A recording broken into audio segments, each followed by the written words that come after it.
Hi everyone, कैसे हैं आप सब। Today we'll be doing input tax credit.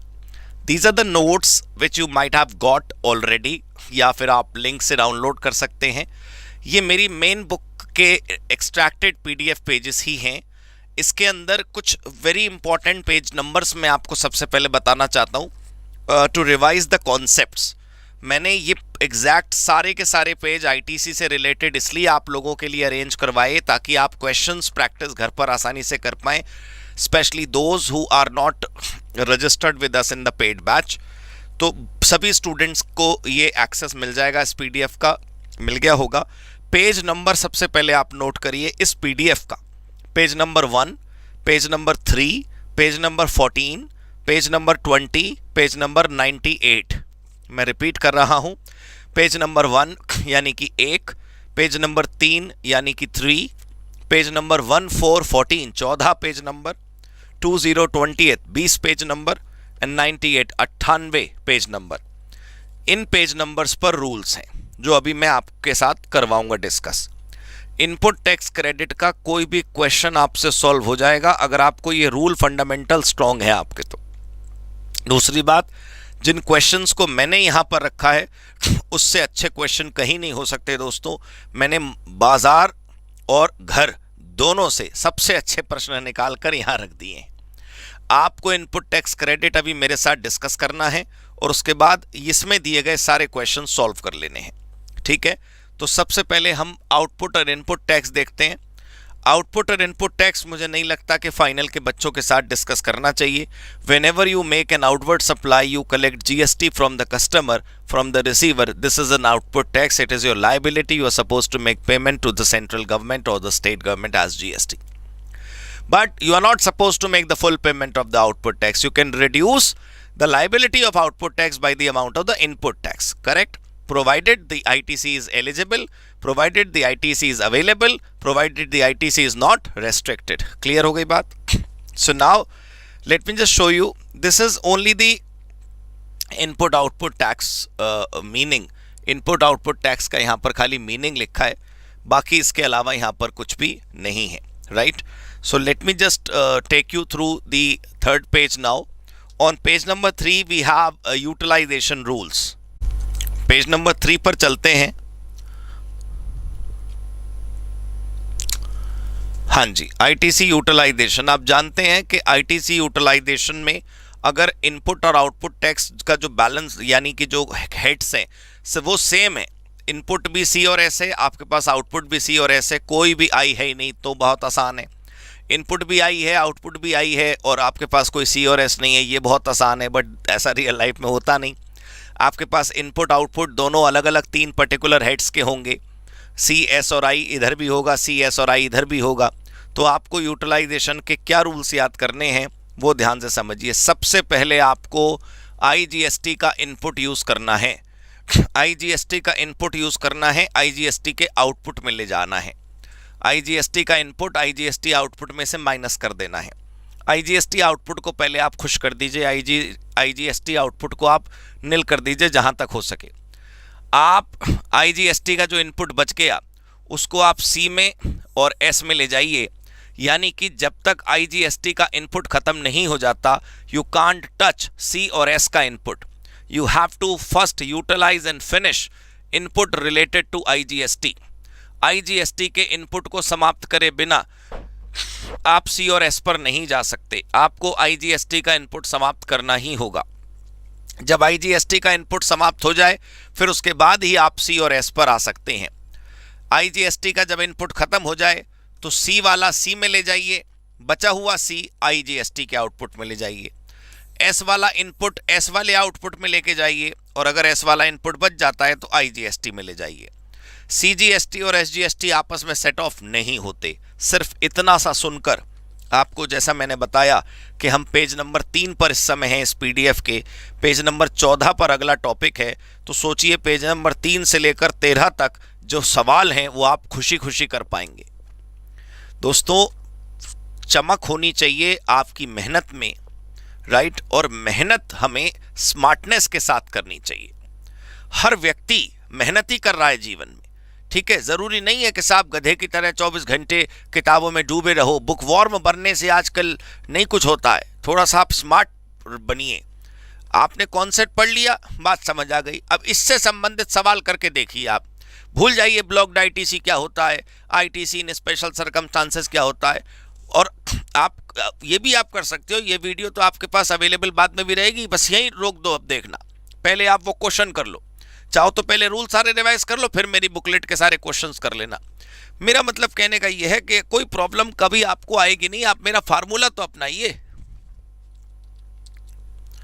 अब पेज नंबर 14 देखिए आप, allowance and disallowance of ITC. सबसे पहले इस टॉपिक के अंदर कई छोटे छोटे सब टॉपिक हैं, हमने नाम रखा है चैप्टर का अलाउ एंड डिसअलाउ। आईटीसी कब अलाउ होता है, कब डिसअलाउ होता है। आईटीसी के अलाउ डिसअलाउ में पहला टॉपिक हमारे पास है आईटीसी की शर्तें, आईटीसी की कंडीशंस। इन कंडीशंस को पूरा करे बिना आप आईटीसी नहीं अवेल कर सकते। पहला ऑब्वियस सी बात है कि आप रजिस्टर्ड होने चाहिए, आपने जो भी खरीदारी करी है वो बिजनेस पर्पस के लिए होनी चाहिए, आपके पास टैक्स पेइंग डॉक्यूमेंट होना चाहिए जैसा इनवॉइस या डेबिट नोट, आपने जो भी सामान खरीदा या सेवाएं खरीदी वो फुल प्राप्त होनी चाहिए, फुल।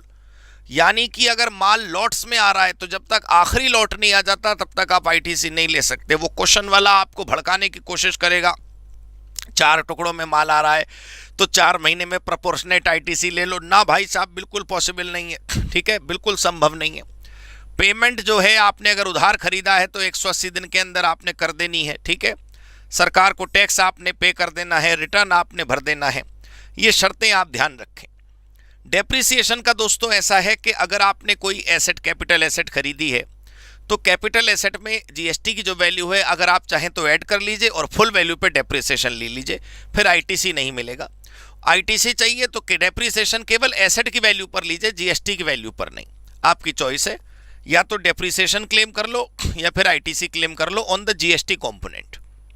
एबनॉर्मल लॉस में मैं आपको बता दूं, नॉर्मल लॉस अगर क्वेश्चन में हो, क्वेश्चन के अंदर दिया होगा, ये मैं आपको वैसे बता दूं, लॉस असल में 2 प्रकार का क्वेश्चन में गिवन होगा, एक ट्रांजिट और एक प्रोसेस।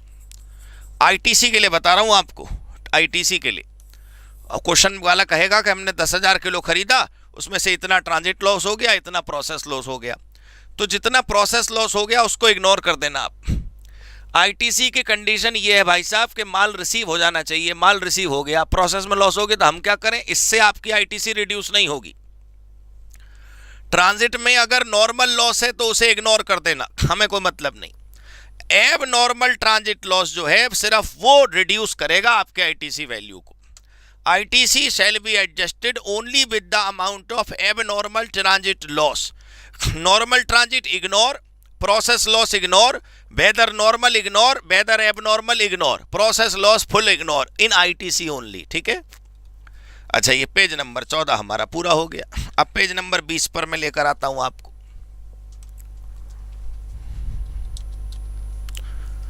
ये कोई हम जो बुक बनाते हैं ये कोई ऐसे थोड़ी है रैंडम कुछ भी उठा के बास्केट में डाल देते हैं, सोच समझ के बनाई जाती है ना, तो इसका फायदा उठाइए आप। कितने प्यारे मैंने पॉइंटर लिख रखे हैं फार्मूले में।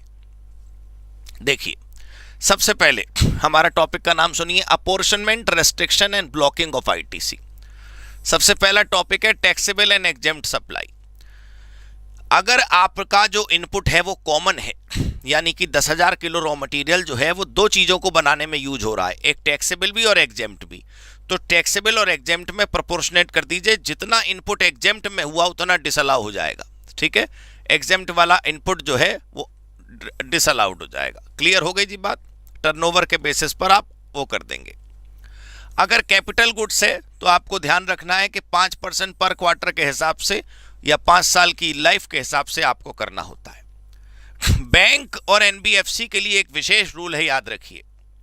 जैसे आपने अभी पढ़ा कि टैक्सेबल और एग्जेम्प्ट सप्लाई के प्रोपोर्शनेट में आईटीसी के टुकड़े कर देते हैं। जैसे हमारा इनपुट कॉमन है, उससे 2 आउटपुट बने, तो टर्नओवर के आधार पर इनपुट की वैल्यू के 2 टुकड़े करेंगे, अलाउ टैक्सेबल वाला, डिसअलाउ एग्जेम्प्ट वाला। बैंकों को यह सुविधा है कि तुम प्रोपोर्शनेट की कैलकुलेशन मत करो, तुम्हारे लिए डिफिकल्ट हो जाएगा, तुम ऐसा करो, आधा अलाउ कर दो, आधा डिसअलाउ कर दो। So banks have an option of taking it as flat rule कि 50% allow, 50% disallow, but transaction between two branches shall have 100% ITC. ये रट लें आप, transaction between two branches shall have 100% ITC. देखो, transaction among branches will have 100% ITC. This is called second proviso rule. Second proviso rule बोलते हैं, इसको याद रखना। बिजनेस एंड नॉन बिजनेस, अगर आपने कोई परचेज करा इनपुट, उसका थोड़ा हिस्सा बिजनेस में, थोड़ा हिस्सा नॉन बिजनेस में दे रखा है, यूज होता है, तो प्रोपोर्शनेट अगर कैलकुलेशन का डेटा दे रखा है तो जितना इनपुट आपका नॉन बिजनेस में यूज होता है उतना डिसअलाउ कर देना। मान लो क्वेश्चन वाला तुमसे कहे कि 15 दिन हमने जो ट्रक खरीदा वो पर्सनल यूज के लिए यूज होता है, 15 दिन के लिए वो बिजनेस यूज में होता है, तो 15 दिन का आईटीसी डिसअलाउ कर देना, यानी कि आधा अलाउ कर देना, प्रोपोर्शनेट। अगर क्वेश्चन में नहीं लिखा कि कितना बिजनेस में कितना नॉन बिजनेस में, तो खाली 5% पर क्वार्टर के हिसाब से जो है वो, ये तो कैपिटल गुड्स का है, ये नहीं, 5% डिसअलाउ कर देना जब क्वेश्चन में ये ना लिखा हो कि नॉन बिजनेस कितना है। क्वेश्चन के अंदर ये तो बताया गया कि थोड़ा हिस्सा नॉन बिजनेस में यूज होता है, कितना यूज होता है ये नहीं बताया गया, तो बस 5% डिसअलाउ कर देना। ब्लॉकिंग ऑफ आईटीसी, ये थोड़ी लिस्ट आपको ध्यान रखनी पड़ेगी दोस्तों। मैं पढ़ के जरूर सुना सकता हूं, लेकिन जितना ज्यादा प्रश्नों की प्रैक्टिस आप करेंगे ना उतना आपके लिए बेहतर होगा। देखो, आईटीसी में ऐसा चक्कर है कि आईटीसी का लॉजिक क्या था कि you purchased certain input for producing the output, इसलिए आपको आईटीसी अलाउ करा गया। But suppose you are buying something which is not considered as input, तो फिर आईटीसी भी नहीं अलाउ होगा। आप कुछ ऐसा खरीद रहे हैं जो आईटीसी इनपुट की कैटेगरी में फॉल करे, तो उसका आईटीसी मिलना चाहिए। लेकिन सरकार ने हमें एक लिस्ट दी है कि ये खरीदोगे तो आईटीसी नहीं मिलेगा। ठीक है, क्या क्या खरीदोगे तो आईटीसी नहीं मिलेगा? मोटर व्हीकल और अदर कन्वेंस, इनका आईटीसी नहीं मिलेगा। ठीक है,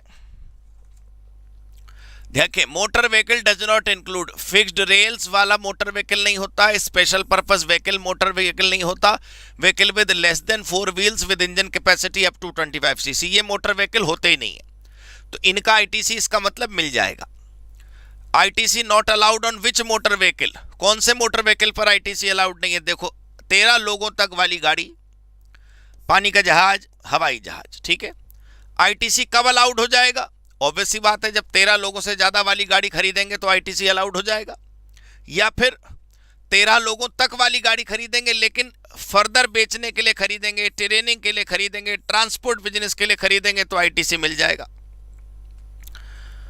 गुड्स ट्रांसपोर्ट की गाड़ी खरीदी तो मिल जाएगा।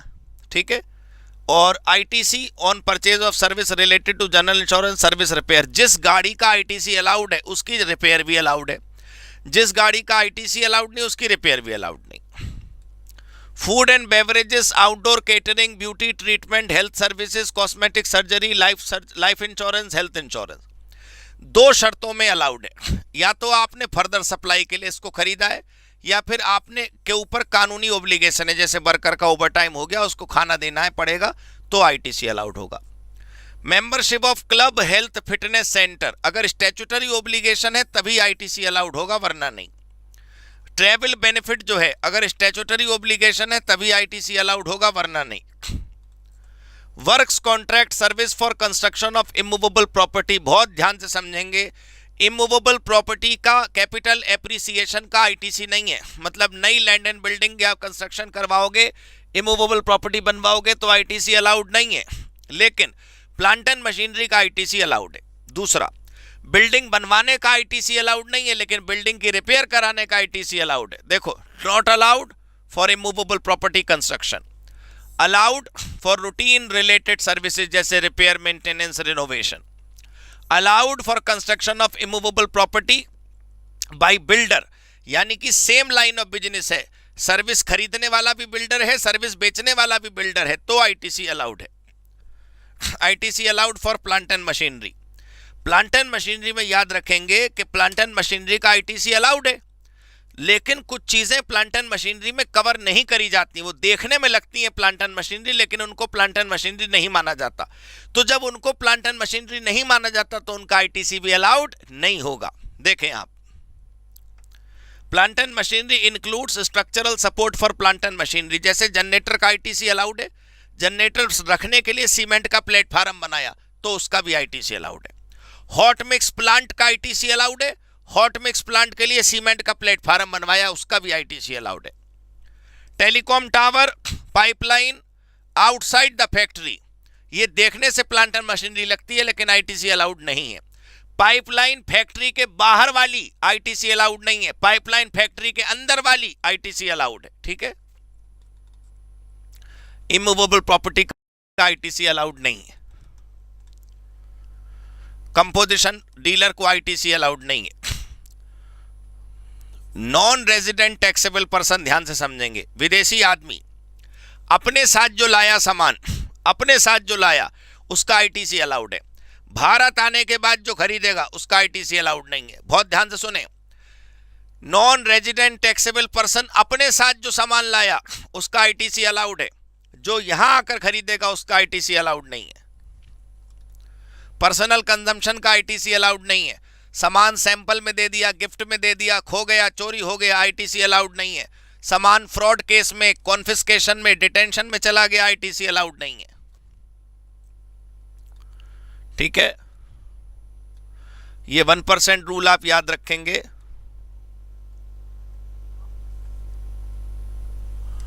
Restriction on use of electronic credit ledger 86B, ये थोड़ा सा ध्यान रखें आप। क्या होता है, ऐसा है कि हमारे पास अब कुछ लोगों की कैटेगरी है।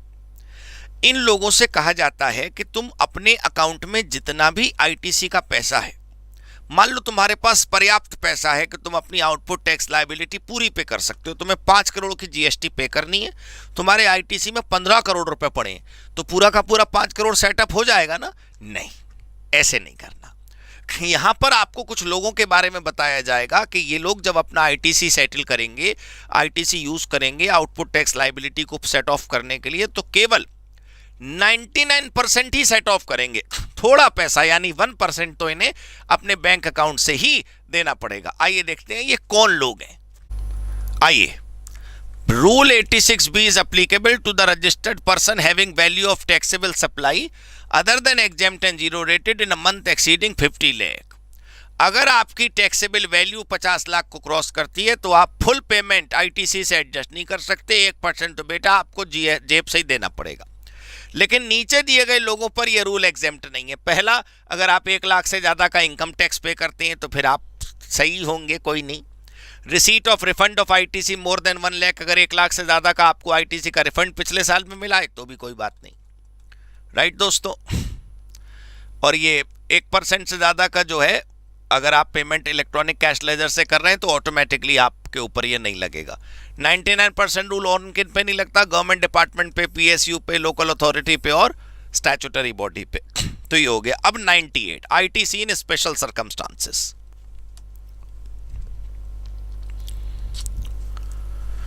आईटीसी इन स्पेशल सर्कमस्टांसेस, ये विशेष परिस्थितियां क्या होती हैं? जैसे अभी हम अनरजिस्टर्ड थे तो हमें आईटीसी मिलता नहीं था, हम जो भी खरीदते थे। अब हम रजिस्टर्ड हो लिए तो क्या होगा? अभी तक हम कंपोजिशन में थे, अब हम नॉर्मल में आ गए, राइट? या अब तक नॉर्मल थे, अब हम कंपोजिशन में आ गए।